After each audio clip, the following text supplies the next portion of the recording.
Babylon का सबसे अमीर आदमी बाय जॉर्ज एस क्लासन।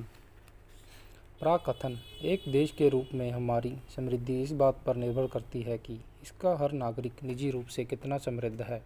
यह किताब हम में से हरेक की निजी सफलता से मतलब रखती है। सफलता का अर्थ है हमारी कोशिश और क्षमता से आने वाले परिणाम। एक अच्छी तैयारी हमारी सफलता की चाबी है। हमारा काम हमारी सोच से ज़्यादा समझदार नहीं हो सकते। हमारी सोच हमारी समझ से ज़्यादा समझदार नहीं हो सकती। खाली बटुए के इलाज पर लिखी गई यह किताब धन समझ पर मार्गदर्शक मानी गई है। यही सचमुच में इसका उद्देश्य है। जो पैसे से सफलता की महत्वाकांक्षा रखते हैं उन्हें पैसे कमाने, पैसे संचित करने और पैसे से ज़्यादा पैसे कमाने की विधियां बताना। आगे के पन्नों में हम बेबीलोन जाएंगे। ये वह पालना है। यहाँ वित्त के उन मूलभूत सिद्धांतों को पोषित किया गया जो आज दुनिया भर में माने और अपनाए जाते हैं। नए पाठकों को शुभकामना देते हुए लेखक को खुशी हो रही है कि इसके पन्नों में उन्हें बैंक खाते को बढ़ाने, ज़्यादा वित्तीय सफलता पाने और मुश्किल वित्तीय समस्याओं का हल खोजने के लिए वही प्रेरणा मिले जो दुनिया के कोने कोने से अन्य पाठकों को मिली है।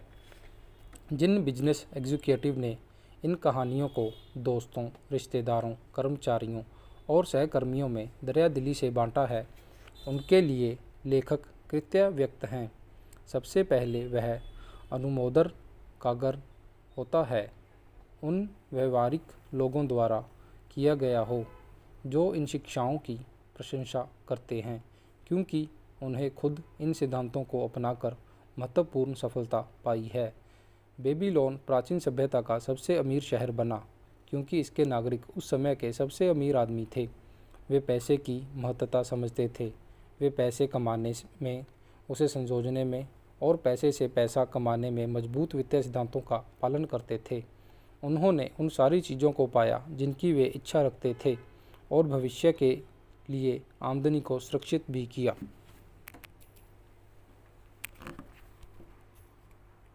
बेबीलोन का सबसे अमीर आदमी। लेखक जॉर्ज एस क्लासन। अध्याय 1। एक इंसान जिसने स्वर्ण की इच्छा की। बेबीलोन का रथ निर्माता बंशीर बहुत परेशान था। अपनी संपत्ति के चारों ओर बनी निचली दीवार पर बैठकर वह अपने घर और अपने वर्कशॉप की ओर देख रहा था, जिसमें एक संपूर्ण रथ तैयार खड़ा था। उसकी पत्नी अक्सर खुले दरवाजे पर दिखाई दे जाती थी। उसकी नज़रों से पता चलता था कि खाने का थैला खाली था और उसे रथ का काम पूरा करना था। उसे हथौड़ा चलाना था, पॉलिश और पेंट करना था, चमड़े को पहिए के चारों ओर चढ़ाना था और इसे अमीर ग्राहक को देने के लिए तैयार करना था ताकि वे इसे ले सके। तभी भी उसका मोटा और मजबूत शरीर उस दीवार पर बैठा था। उसका धीमा दिमाग एक ऐसी समस्या से जूझ रहा था जिसका जवाब पाना मुश्किल था।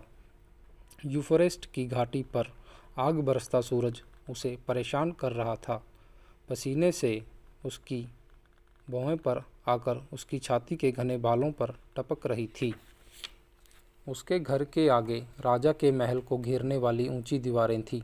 नज़दीक में बेल के मंदिर की रंगीन मीनार थी जो नीले आसमान में प्रवेश कर रही थी। ऐसी विशाल सुंदरता के सामने उसका साधारण घर था और वैसे कई लोगों का घर था जो और भी साधारण थे। बेबीलोन ऐसा ही था, विशालता और साधारण का समावेश, चमकती अमीरी और उदास गरीबी का संगम, जो साथ साथ मिलकर शहर की मजबूत दीवारों के बीच वास कर रहे थे। अगर उसने पीछे देखा होता तो पता चलता कि उसके पीछे अमीरों के शोर मचाते रथ जा रहे थे और आसपास व्यापारी और नंगे पैर चलते भिखारी थे। अमीर लोगों को भी राजा को काम के लिए पानी ढोते गुलामों के लिए रास्ता खाली करना पड़ता था, जो झूलते बगीचों के लिए भारी बकरी के चमड़े में पानी ले जा रहे थे। बंशीर अपनी समस्या से इतना उलझा हुआ था कि उसे व्यस्त शहर का कोई शोर सुनाई नहीं पड़ रहा था। एक परिचय धायंत्र के तारों से आने संगीत ने उसे मानो नींद से जगाया। वह मुड़ा और उसने अपने सबसे अच्छे दोस्त संगीतज्ञ कोबी के संवेदनशील और मुस्कुराते चेहरे की ओर देखा। मेरे अच्छे दोस्त, भगवान तुम्हें ढेर सारी आज़ादी दे, कोबी ने सलाम करते हुए कहा। लेकिन तब भी ऐसा लगता है कि वे इतने दयालु हैं कि तुम्हें काम करने की ज़रूरत नहीं। मैं तुम्हें सौभाग्य में तुम्हारे साथ खुश हूँ और मैं इसे तुम्हारे साथ बांटूंगा भी। कृपया अपने बड़े बटुए से 2 साधारण सिक्के निकालें और उन्हें मुझे दे दें। जब तक रात में सज्जन पुरुष के यहाँ भोजन समाप्त ना हो जाए तुम उन्हें खाओगे नहीं, क्योंकि वे तुम तक वापस आ जाएंगे। अगर मेरे पास 2 सोने के सिक्के होते, बंसीर ने दुख से कहा, तो मैं उन्हें किसी को भी नहीं देता, तुम्हें भी नहीं मेरे प्यारे दोस्त, क्योंकि वे मेरी पूरी संपत्ति होते। कोई भी इंसान अपनी पूरी संपत्ति किसी को नहीं देता, अपने सबसे अच्छे दोस्त को भी नहीं। क्या? कोबी ने आश्चर्य से कहा।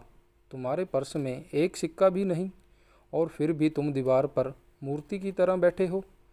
तुम रथ का काम पूरा क्यों नहीं करते? अपनी भूख तुम कैसे मिटा पाओगे?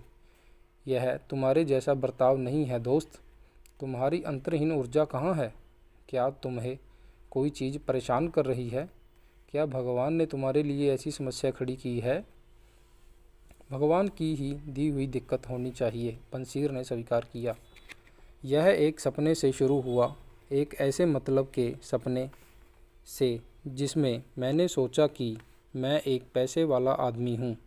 मेरे बेल्ट से एक भारी बटुआ लटका हुआ था जिसमें सिक्के भरे हुए थे।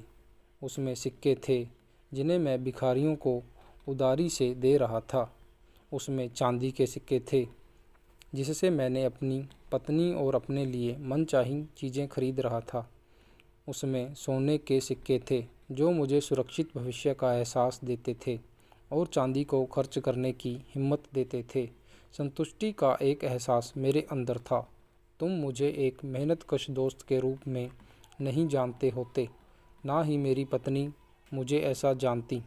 अगर उसका चेहरा झुर्रियों से आज़ाद और खुशी से चमक रहा होता, वह फिर से अपने नवविवाहित जीवन की मुस्कुराती लड़की होती। सच में एक सुंदर सपना था, कोबी ने कहा, लेकिन ऐसे खुशनुमा एहसासों ने तुम्हें दीवार पर बैठी उदास मूर्ति के रूप में कैसे बदल दिया? सच में, क्योंकि जब मैं उठा और मैंने देखा कि मेरा पर्स कितना खाली है, विद्रोह की एक भावना मेरे शरीर में दौड़ गई। इस बारे में बात करते हैं, क्योंकि जैसा जहाजी कहते हैं, हम दोनों ने एक ही नाव में सवार हैं।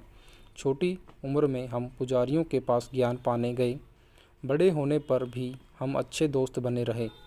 हम अपनी तरह के संतुष्ट लोग रहे हैं। हमें लंबे समय तक काम करने और अपनी आमदनी खर्च करके खुशी मिलती है। हमने पिछले सालों में इतने सिक्के कमाए हैं, लेकिन हम उन खुशियों को नहीं जानते जो पैसों से आती हैं। हमें सिर्फ उनके सपने आते हैं। वाह, क्या हम मूर्ख भेड़ों से ज़्यादा कुछ हैं। हम दुनिया के सबसे अमीर शहर में रहते हैं। व्यापारी कहते हैं कि किसी के पास भी हमारे जितना धन नहीं है। हमारे आसपास इतना धन है, लेकिन ये हमारे लिए नहीं है। आधी ज़िंदगी के श्रम के बाद भी मेरे अच्छे दोस्त, तुम्हारे पास एक खाली बटुआ है और तुम्हें मुझसे कहा, कृपया अपने बटुए से 2 साधारण सिक्के निकालें और उन्हें मुझे दे डालें, जब तक रात में सज्जन पुरुष के यहाँ भोजन समाप्त ना हो जाए। नहीं, मैं नहीं मानता हूँ। मेरा पर्स तुम्हारे जितना खाली है। मामला क्या है? हम सोने और चांदी को क्यों नहीं जमा कर सकते जो खाने और कपड़े से ज़्यादा दे सकें? ये भी सोचो, क्या हमारे बेटे, बंसीर ने आगे कहा, वे भी हमारे कदमों पर नहीं चल रहे हैं? क्या उन्हें और उनके परिवारों को और उनके बेटों को और उनके परिवारों को पूरी ज़िंदगी इसी तरह बकरी के दूध और दलिया पर बितानी होगी, भले ही उनके चारों ओर सोने के खजाने भरे हों? बंशीर, हमारी दोस्ती के इतने सालों में कभी भी तुमने ऐसी बात नहीं की। कोबी चकरा गया। इतने सालों में मैंने कभी इस तरह से नहीं सोचा। सुबह से लेकर रात तक मैं अपने रथों पर उतनी मेहनत की जितना कोई इंसान कर सकता है, अंदर ही आशा करते हुए कि ईश्वर मेरे अच्छे कामों को देखेगा और मुझ पर समृद्धि बरसाएगा। पर ऐसा नहीं हुआ। अब लगता है कि कभी नहीं होगा, इसलिए मेरा दिल उदास है। मैंने एक पैसे वाले आदमी बनना चाहता हूँ। मैं ज़मीन और मवेशी का मालिक बनना चाहता हूँ। मैं अच्छे कपड़े और बटुए में सिक्के रखना चाहता हूँ। मैं अपनी पूरी ताकत से इन चीज़ों के लिए काम करना चाहता हूँ। अपनी पूरी कुशलता के साथ, अपनी पूरी बुद्धि के साथ पर चलना चाहता हूँ कि मेरी मेहनत का पुरस्कार मिले। हमारे साथ मामला है।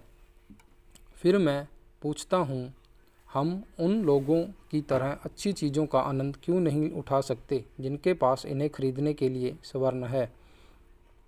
अगर मैं इसका जवाब जानता, कोबी ने जवाब दिया, तो मैं तुम्हारी तरह ही संतुष्ट होता। संगीत से मेरी कमाई जा चुकी है।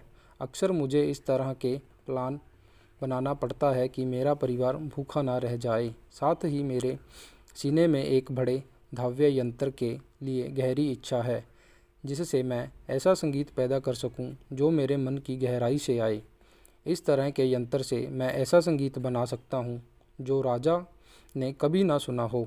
तुम्हारे पास ऐसा धाव्य यंत्र होना चाहिए। पूरे बेबीलोन में कोई भी इंसान इतना मधुर नहीं गा सकता, इतना मीठा नहीं गा सकता, जिससे सिर्फ राजा ही नहीं बल्कि देवता भी खुश हो जाए। लेकिन तुम ऐसा कैसे कर सकते हो जब हम दोनों राजा के गुलामों की तरह गरीब हों? घंटी को सुनो, देखो, वे यहाँ आ रहे हैं। उन्हें अधनंगे पसीने से तरबतर पानी ढोते लोगों की कतार की ओर इशारा किया, जो नदी से पतली सड़क की ओर आ जा रहे थे। मार्च करने वाले वे 5 थे। हरेक के ऊपर बकरी की खाल के भारी थैले में पानी था। एक अच्छे कद वाला आदमी उन लोगों का नेतृत्व कर रहा था। कोबी ने घंटी वाले इंसान की ओर इशारा किया, जो बिना किसी बोझ के आगे बढ़ रहा था। अपने देश का एक शक्तिशाली आदमी है, यह साफ दिखाई देता है। इस कतार में कई अच्छे कद वाले लोग हैं, बंशीर ने स्वीकार किया। हमारी तरह अच्छे लोग, लंबे, गोरे, जो उत्तर से हैं, दक्षिण से हंसते हुए काले लोग हैं, आसपास के देशों से छोटे भूरे लोग हैं। सभी एक साथ नदी से बगीचों की ओर जा रहे हैं, आगे पीछे, हर रोज़, हर साल। इनके पास सामने देखने के लिए खुशी नहीं, टैंकों के बिस्तर पर सोते हैं। खाने के लिए मोटा दलिया है। इन बेचारे लोगों पर दया आती है कोबी, उस पर मुझे भी दया आती है। तब भी मुझे दिखता है कि हमारी हालत इनसे खास अच्छी नहीं है, हालांकि हम खुद की आज़ाद कहलाते हैं। यह सच है कोबी, भले ही सुनने में कितना ही बुरा लगे। हम हर काम इसी साल तरह से गुलामों वाली ज़िंदगी नहीं जीना चाहते। काम काम, बस काम, पर कहीं पहुंच नहीं रहे। क्या हम नहीं सीख सकते कि कैसे उनकी तरह स्वर्ण पा सकें? कोबी ने पूछा। शायद हम उन लोगों से कोई रहस्य सीख सकें जो जानते हैं, बंशीर ने सोचकर जवाब दिया। आज के दिन, कोबी ने सलाह दी, मैं अपने पुराने दोस्त अरकद से मिला, जो अपने सोने के रथ में जा रहा था। मैं कहूँगा कि उसने मुझे वैसे अनदेखा नहीं किया जैसे करना बहुत लोग अपना अधिकार समझेंगे। बदले में उसने अपना हाथ हिलाया ताकि सारे देखने वाले लोग उसे संगीतकार कोबी को संबोधित करते और उसकी ओर दोस्ती भरी मुस्कान से देते हुए देखें। उसे बेबीलोन का सबसे अमीर आदमी माना जाता है, बंशीर ने सोचा। वह इतना अमीर है कि राजा भी उससे खजाने के लिए मदद लेते हैं, कोबी ने कहा। इतना अमीर, बंशीर ने कहा, मुझे डर लगता है कि कहीं मैं अपने हाथ उसके मोटे बटुए पर ना डाल दूं। बकवास, कोबी ने फटकारा। एक इंसान की संपत्ति उसके बटुए में नहीं होती। एक मोटा बटुआ तुरंत खाली हो जाता है अगर उसे भरने के लिए स्वर्ण की धारा ना हो। अरकद के पास आमदनी है जो इसे लगातार भरती रहती है, भले ही वह कितना ही क्यों ना खर्च करे। आमदनी, यह वही चीज़ है, बंसीर ने कहा। काश मेरे पास आमदनी का एक ऐसा स्रोत होता जो मेरे बटुए को भरता रहता, भले ही मैं दीवार पर बैठा हूँ या दूर देशों की यात्रा करूँ। अरकद को पता होना चाहिए कि कैसे एक आदमी अपने लिए आमदनी बना सकता है। क्या तुम्हें लगता है कि ये तरीका मेरे जैसे धीमे दिमाग वाले को भी समझा जा आ सकता है? मुझे लगता है कि उसने यह तरीका अपने बेटे नौमासिर को सिखाया, कोबी ने जवाब दिया। क्या वह नीनेवेह के पास नहीं गया जैसा यह बताया जाता है, और वह अपने पिता की सहायता के बिना शहर का सबसे अमीर आदमी बन गया? कोबी, तुम्हारी बात से मुझे एक दुर्लभ विचार आया। बंसीर की आंखों में अचानक चमक आ गई। एक अच्छे दोस्त से सलाह लेने में कुछ खर्च नहीं होता, और अरकद वैसा भी अच्छा दोस्त है। माना कि हमारा बटुआ एक गिद्ध के घोंसले की तरह खाली है, लेकिन हमें इसे परेशान नहीं होना चाहिए। पर हम इससे संपन्न जगह के बिना स्वर्ण होने के कारण थक गए हैं। अब हम पैसे वाले आदमी बनना है। आओ अरकद के पास चलते हैं और पूछते हैं कि हम भी अपने लिए कैसे कमा सकते हैं। बंसीर, तुमने सच्ची प्रेरणा से कहा है। तुम मेरे दिमाग में एक नई समझ लाए हो। तुमने मुझे एहसास दिलाया कि अब तक पैसे क्यों नहीं कमा पाए। हमने कभी इसे खोजा ही नहीं। तुमने बड़े धीरज से बेबीलोन में मजबूत रथ बनाए। इस लक्ष्य से तुमने सबसे बेहतर कोशिश की, इसीलिए इस काम में तुम सफल हुए। मैंने एक सफल संगीतज्ञ बनने की कोशिश की और इस कारण मैं सफल हुआ। जिन चीज़ों पर हमने कोशिश की हम उनमें सफल हुए। देवता हमें ऐसा करने देते हैं। अब अंत में हम सूरज की तरह चमकीली रोशनी देखते हैं। इसने हमें सीखने की दिशा दिखाई है ताकि हम और तरक्की कर सकें। इस नई समझ के साथ हम अपनी इच्छाओं को पूरी करने के लिए अच्छे तरीके पाएंगे।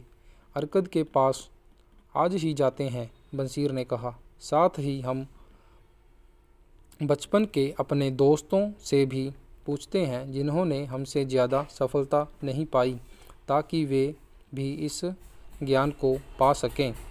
बंसीर, तुम हमेशा अपने दोस्तों के बारे में सोचते रहे हो, इसीलिए तुम्हारे दोस्त इतने अच्छे हैं। जैसा कह रहे हो वैसा ही होगा। हम आज ही जाकर उनके साथ चलेंगे।